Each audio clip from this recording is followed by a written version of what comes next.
friends regularly send you entertaining videos on your Telegram channels or group and compel you to store them to your phone's gallery?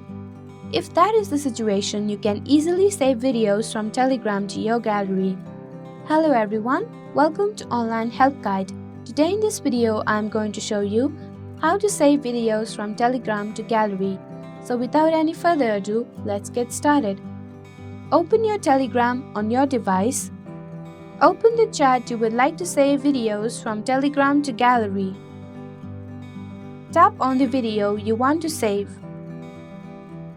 Tap on the vertical dots at the top right of your screen.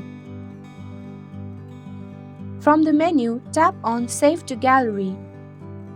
There you go, the simple steps will show you how to save videos from Telegram to gallery. Thank you for watching Online Help Guide. Hope this video was helpful. If it was, then hit the like button and comment down if you have any questions or feedback. Also, if you are new to our channel, subscribe and hit the bell icon so that you don't miss our upcoming videos.